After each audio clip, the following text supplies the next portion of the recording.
Hello, I'm Jennifer from the Bellingham Public Library, here to present 7 more books for you to check out this summer. All of these titles are available through the Bellingham Public Library and Whatcom County Library systems. Place them on hold to pick up at your closest branch. Check them out on ebook or e-audio through Libby. Your school librarian can help you get started with that. As I talk about each book, you'll see a slide featuring the book cover, a quote about or from the book, and some key descriptive words about the book. I hope that these complement each book talk. Let's get started. Lore by Alexandra Bracken. Lore has been training in underground fighting in New York since she left behind the conflict of the gods and their hunters. But Aegon has begun again, the 7 days every 7 years when gods can be murdered for their power and immortality. Then an injured Athena shows up, promising Lore revenge on the ones who murdered her family in exchange for an oath binding their fates together. Lore has days to hunt down their shared enemy, Wrath. With that, Lore is thrust back into the world she had run from, and failure means her and Athena's death.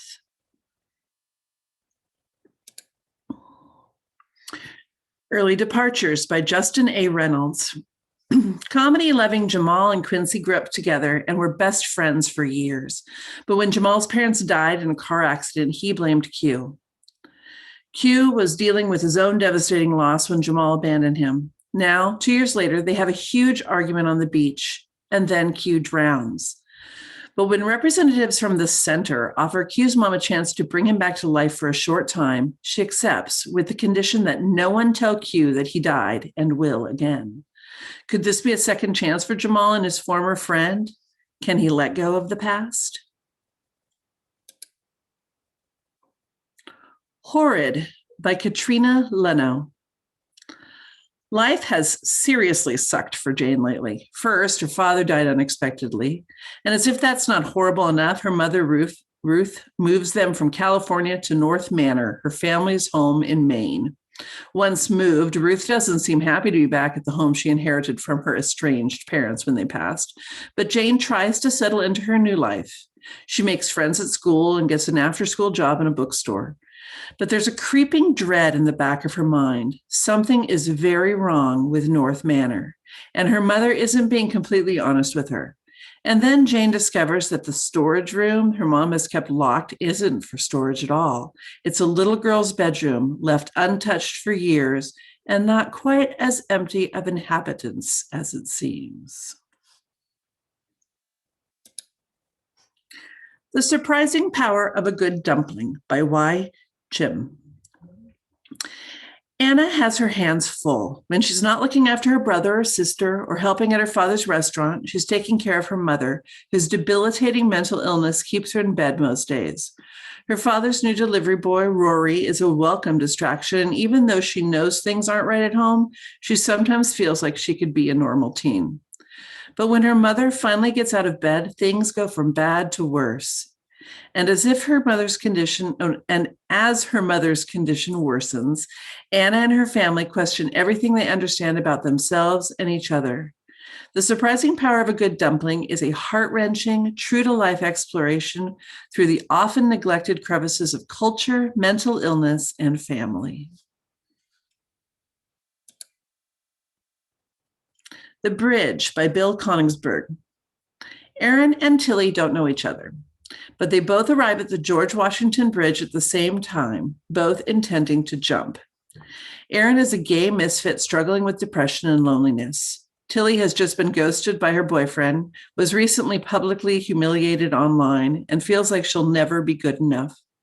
On the bridge, there are 4 things that could happen. Aaron jumps and Tilly doesn't. Tilly jumps and Aaron doesn't. They both jump. Neither of them jumps. All 4 scenarios play out, illustrating the impact on those left behind, including Aaron or Tilly if they saw the other jump, the possible ways they might have touched the world had they not jumped, and the beauty and strength which comes from having the support of people who get you. Tigers, Not Daughters by Samantha Mabry. Not long after she and her sisters tried to run away during San Antonio's fiesta celebration, 17-year-old Ana Torres falls from her bedroom window and dies. A year later, her neglectful father, Rafe, has descended into grief, leaving his other daughters, Jessica, Iridian, and Rosa, to clean up his messes. Each sister copes differently with Anna's death. Jessica gets involved with Anna's abusive boyfriend and simmers with barely restrained anger. Iridian internalizes her pain and finds solace in reading and writing. And Rosa, who has an uncanny connection to the natural world and its creatures, seeks a hyena escaped from the zoo that she believes may be connected to Anna. When strange things start happening, the sisters think that Anna's angry ghost may want something from them. Punching the Air by Ibi Zaboy and Yusuf Salam. That's the point. Locking you up isn't enough for them. They will try to crush your spirit until you're nothing but dust, we both say together. And what does dust do, Amal?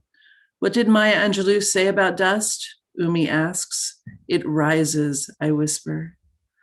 Amal means hope, but he isn't left with much of it when a choice to go along with friends ends in a fight that puts someone in a coma and Amal is charged for it.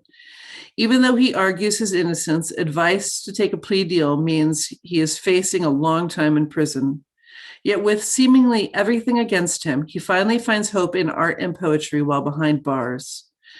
This book in verse is written by author Ibi Zaboy and Yusuf Salam, who, along with 4 other Black men, were charged and convicted with a horrible crime they did not commit. Eventually, their conviction was overturned, and they are now referred to as the Exonerated Five. Salam is now a writer and activist.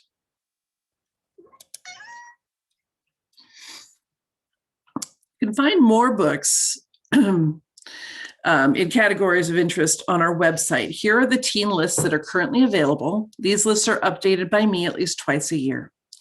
You can find the lists by visiting our website at www.bellinghampubliclibrary.org. You click on Books and More and then Staff Picks. Scroll down to the second tier of the columns to find teen picks and have fun browsing. Whatever you choose to read this summer, I hope it is a summer filled with magic and adventure, and I will see you later. Bye.